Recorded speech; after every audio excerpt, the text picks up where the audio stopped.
all couples in every relationship have conflict or they get into fights.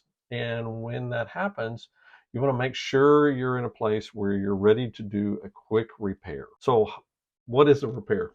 A good repair or a repair attempt is a statement or action. It can be physical, it could be verbal, that seeks to diffuse the negativity and to keep conflict from escalating out of control. Mhm. John Gottman, in his book, Seven Habits of Effective Marriage, says that repair attempts are the secret weapon for your relationship. So, a repair is really important. So, what are those secrets of a good repair? First off, repair begins before you actually have a fight.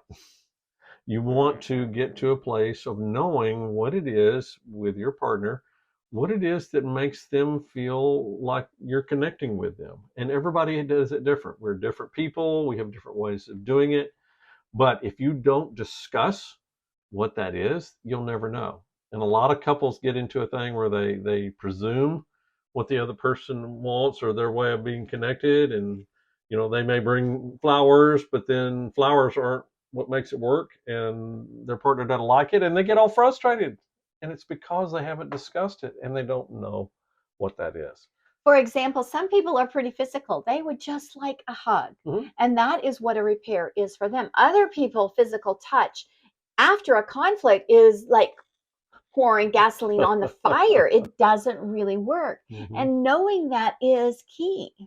So you also too want to be in a place pre getting into any kind of conflict where you've consciously and intentionally been working on your relationship. You're nurturing the relationship. How do you do that? Well, with caring behaviors. What makes your partner feel loved and cared for? Maybe it's a glass of tea. Maybe it's a walk. Maybe it's holding hands. Everybody's got those things that make them feel loved and cared for. Again, though, you got to ask what those are because then if you don't, you're left to presumption.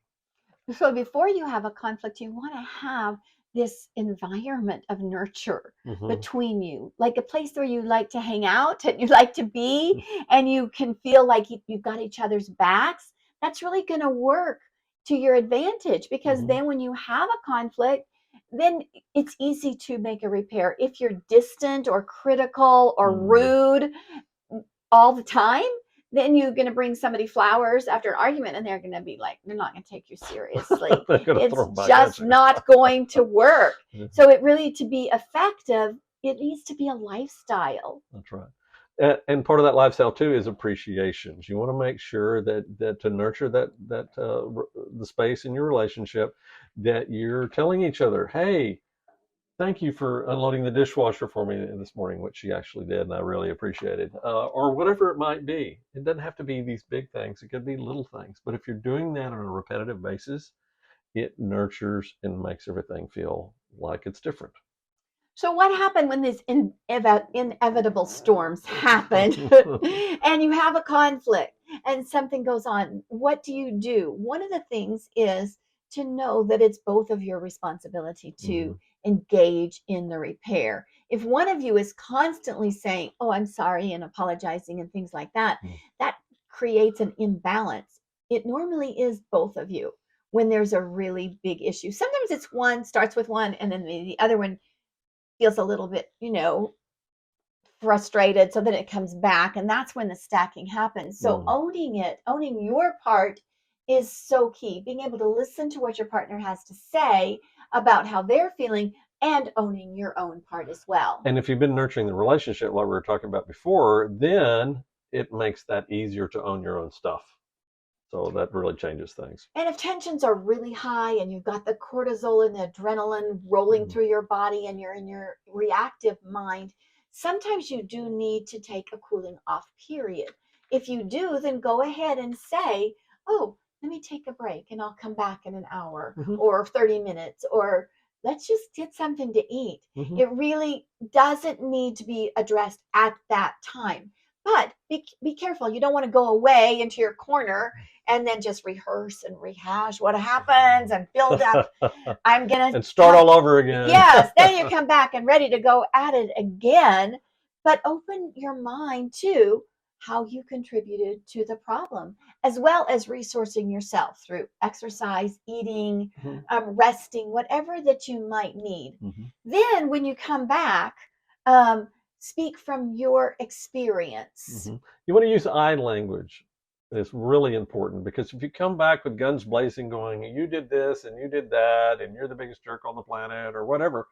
No, you want to shift to I language. I felt this. I experienced this. I want this instead. Be sure and add to that what you're wanting instead of what you're not wanting. Then you'll be more likely to get that. And they'll realize, even when you do a good repair, like we're talking about here, sometimes the conflict is too big. Sometimes you may need some input from a professional. Sometimes you may need to do a dialogue, and we have some specific tools to teach you how to do that, of how to get out of the fear dance and how to have a healthy dialogue with each other that feels safe, where you nurture the space, but you're also, you know that you've been heard. It's really important. Point is this, though: you need to be ready with intention and with some practical ideas, and to be prepared to have a repair and do it. So sometimes you need to model what you want. Mm-hmm. Sometimes you need to, like, okay, this is what I want, but my partner isn't really understanding Mm-hmm. this. So you need to like say, okay, I need you to talk in this tone, in a softer tone of voice, and then say it in that tone Mm-hmm. of voice. And then your partner can actually do a redo right then Mm-hmm. and re-say what they said, but in that different tone of voice that you have modeled for them. And it's all kind of about presenting what you want rather than what you don't want. And it's also really key to understand that too, that the more you nurture the relationship, when you have a rupture and you do have an argument with it too, if you've been working on that and you've been being intentional with that, then a repair process is easier, number one. And number two, you don't want that negativity in your relationship, and you feel that immediately. So when it happens, not if, when you have a moment of conflict or frustration with each other, or you share words that are not uplifting, be sure and be ready to use the secret weapon of reset.